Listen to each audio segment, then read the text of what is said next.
ناظرین گرامی قدر، السلام علیکم ورحمۃ اللہ وبرکاتہ۔ آج کا ہمارا موضوع ہے استقبال رمضان۔ بات شروع کرنے سے پہلے آپ سے گزارش ہے کہ اگر آپ نے اب تک ہمارے چینل کو سبسکرائب نہ کیا ہو تو ہمارے چینل کو سبسکرائب کر لیں اور رمضان المبارک کی مناسبت سے اس ویڈیو کو زیادہ سے زیادہ اپنے دوست و احباب کو شیئر کریں۔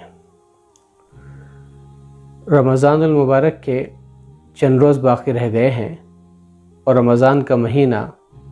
برکتوں، رحمتوں، سعادتوں اور مغفرت کی برکھا لیے ہوئے اپنی پوری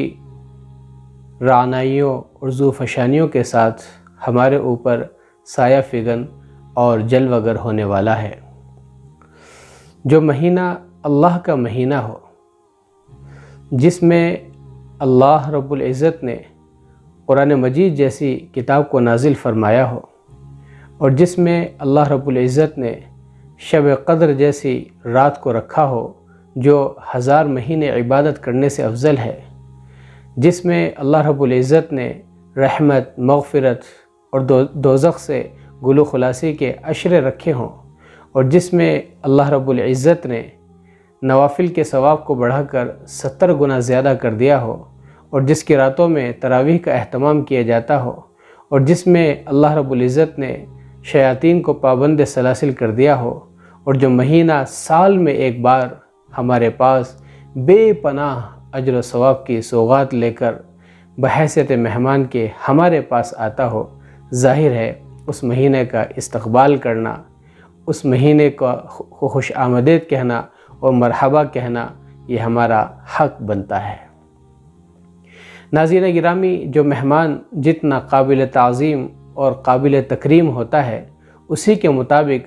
اس کی عزت کی جاتی ہے، اس کا استقبال کیا جاتا ہے، اس کا احترام کیا جاتا ہے۔ جب کوئی قابل تعظیم مہمان ہمارے گھر پر آتا ہے تو اس کے آنے سے پہلے ہم گھر کو پاک و صاف کرتے ہیں، دیواروں کو صاف کرتے ہیں، جالے لگے ہوتے ہیں تو ان کو صاف کرتے ہیں، اسی طرح پردوں کو اور بیڈ شیٹس وغیرہ جو ہوتی ہیں ان کو دھوتے ہیں اور ان کو اچھے سے بچھاتے ہیں، ہر چیز کو سلیقے سے لگاتے ہیں اور روم فریشنر چھڑکتے ہیں، تب جا کر اس مہمان کو ہم اپنے گھر پر لے کر آتے ہیں۔ ظاہر ہے اگر کوئی قابل تعظیم مہمان ہو اور اس کا اکرام نہ کیا جائے، اس کو گھر میں یوں ہی لے کر آ جائیں کہ ہر چیز ادھر ادھر پڑی ہوئی ہو، ہر چیز گندی ہو، کوئی بھی چیز سلیقے سے نہ ہو، تو ظاہر ہے یہ اس مہمان کی گویا کہ اس کی شان میں گستاخی ہوگی اور وہ مہمان اس کو برا سمجھے گا۔ تو ناظرین گرامی، یہی حال ہمارا رمضان المبارک کے تعلق سے ہونا چاہیے کہ رمضان المبارک کے ایام، اس میں جو روزے ہوتے ہیں وہ گویا ایک مہمان کی حیثیت سے ہمارے پاس آتے ہیں۔ اب ظاہر ہے رمضان کے روزوں سے بڑھ کر، رمضان کے مہینے کے روزوں سے بڑھ کر قابل تعظیم اور قابل تکریم، ذی شان اور ذی وقار کون سے ایام ہو سکتے ہیں؟ اس لیے ہمیں ان کی شان کے مطابق ان کا استقبال کرنا چاہیے۔ ناظرین گرامی، رمضان کا استقبال کیا ہے؟ رمضان کا استقبال یہ ہے کہ ہم نے پورے سال اپنی جانوں پر گناہوں کا ارتکاب کر کے جو جرم عظیم کیا ہے، اس پر ہم نادم اور شرمندہ ہوں، اللہ کے سامنے روئیں، گڑ گڑائیں، آنسوؤں سے وضو کریں، ماہی بے آب کی طرح تڑپیں،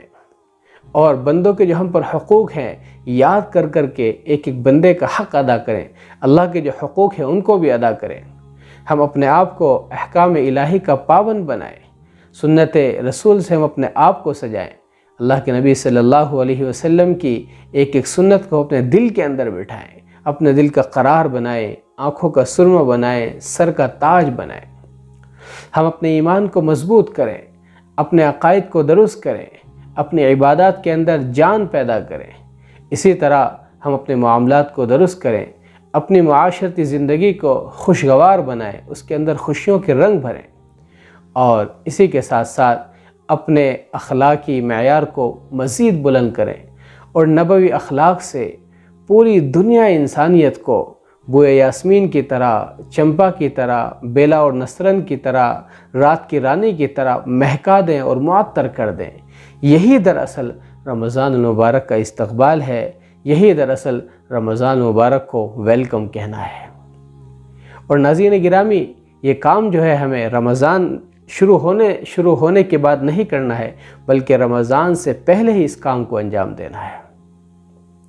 2 روز قبل میں صحبت با اہل دل کا مطالعہ کر رہا تھا۔ حضرت مولانا ابو الحسن علی ندوی رحمۃ اللہ علیہ نے رمضان مبارک کے استقبال کے تعلق سے اس میں بہت ہی پیاری بات لکھی ہے۔ وہ لکھتے ہیں کہ رمضان کا حق یہ نہیں ہے کہ رمضان شروع ہونے کے بعد اس کا استقبال کیا جائے، بلکہ رمضان کا حق یہ ہے کہ اس کے آنے سے پہلے اس کا استقبال کیا جائے اور اس کے لیے تیاری کی جائے۔ اور اس کو ایک بہت ہی پیاری مثال سے وہ اس طرح سمجھاتے ہیں کہ مکان کی تعمیر کا سلسلہ اس کی بنیاد سے شروع ہوتا ہے، اس کی نیو سے شروع ہوتا ہے، اس کی فاؤنڈیشن سے شروع ہوتا ہے۔ جو مکان جتنا بڑا اور اونچا بنایا جاتا ہے، اس کی نیو اتنی ہی گہری کھودی جاتی ہے، ورنہ وہ مکان بلند و بالا نہیں بن سکتا۔ اگر کوئی شخص نیو کھود رہا ہو، گہری نیو کھود رہا ہو تاکہ مکان کو مضبوط بنائے اور اس پر جو ہے ایک بڑی عمارت تعمیر کرے، اور کسی شخص کا وہاں سے گزر ہو رہا ہو اور وہ کہہ رہا ہو کہ بھائی یہ بلڈنگ یا یہ مکان جو ہے یہ تو زمین کے اوپر کھڑا ہونا ہے، یہ زمین کے نیچے کیا کارروائی کی جا رہی ہے، تو ظاہر ہے اس کا یہ اعتراض غلط ہوگا۔ اسی طرح رمضان کی آمد سے پہلے ہمیں رمضان کی تیاری شروع کر دینی چاہیے۔ رمضان آنے کے بعد اس کے روزوں کو گننا اور اس کے ایک ایک دن کا حساب لگانا، دراصل یہ رمضان المبارک کی ناقدری ہے۔ ناظرین گرامی، اللہ کے نبی صلی اللہ علیہ وسلم کا حال یہ تھا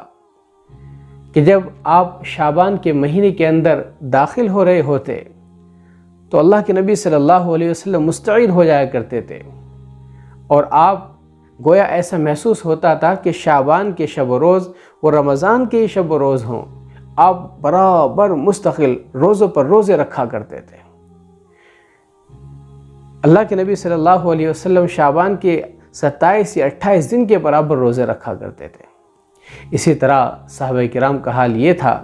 کہ وہ رمضان کے استقبال کے لیے اور لقاء الہی کے شوق میں وہ مہینوں پہلے سے تیاری شروع کر دیا کرتے تھے۔ وہ رمضان کے استقبال کے لیے ماہی بے آب کی طرح تڑپا کرتے تھے، بے چین اور بے قرار رہا کرتے تھے کہ ہم رمضان تک پہنچ جائیں، اور رمضان سے 2 مہینے قبل وہ اس دعا کا اہتمام کیا کرتے تھے، اللہم بارک لنا فی رجب و شعبان وبلغنا رمضان۔ اے اللہ، ہمیں رجب اور شعبان کے مہینے میں برکت عطا فرما اور ہمیں رمضان مبارک کے مہینے تک پہنچا دے۔ وہ یہ دعا کیا کرتے تھے۔ تو ناظرین گرامی، خلاصہ کلام یہ ہے کہ رمضان مبارک کی آمد بہت زیادہ قریب ہے۔ ہم لوگوں کو چاہیے کہ ہم رمضان مبارک کا استقبال کرنے کے لیے تیار ہو جائیں۔ ہماری جتنی بری عادتیں ہیں، بری خصلتیں ہیں، ہم جس قدر گناہوں میں مبتلا ہیں، ان ساری چیزوں سے ہم توبہ کر لیں، پکی سچی توبہ کر لیں، اور اعمال صالحہ کا زیادہ سے زیادہ اہتمام کریں۔ اگر ہم ایسا کریں گے تو ہم دراصل رمضان مبارک کا استقبال کریں گے اور صحیح طریقے سے اس کی قدر کر سکیں گے، اور ہم نے ایسا نہیں کیا تو ہم رمضان مبارک کا استقبال نہیں کر سکیں گے، گویا کہ ہم رمضان مبارک کے مہینے کی اور اس کے ایام کی ناقدری کریں گے۔ اس لیے ہمیں چاہیے کہ ہم بڑی گرم جوشی کے ساتھ اور پرطباق طریقے سے تیار ہو جائیں کہ آنے والے رمضان کو ہم جو ہے مثالی رمضان بنائیں گے، اور اس کے اندر خوب عبادت کریں گے، خوب ریاضت کریں گے، اور اس کے اندر بڑھ چڑھ کر ہم حصہ لیں گے، تنافس کا اہتمام کریں گے، ایک دوسرے سے بڑھ چڑھ کر جو ہے ہم عبادت میں آگے نکلیں گے۔ یہی دراصل جو ہے رمضان مبارک کا استقبال ہے، اور یہی اس کا صحیح